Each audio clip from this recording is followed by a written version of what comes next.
see a little, a little screen of me. So you can actually record yourself speaking while you're explaining how to solve an equation.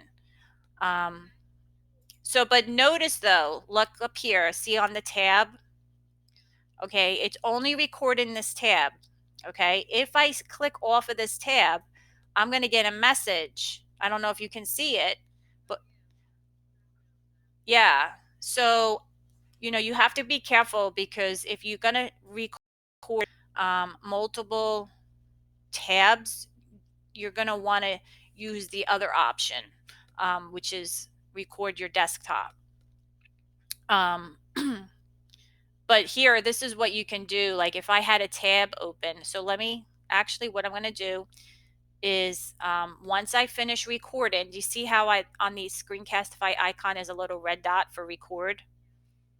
If I click on that, it's going to prompt me to stop. So I can stop it, I can pause it, I can restart.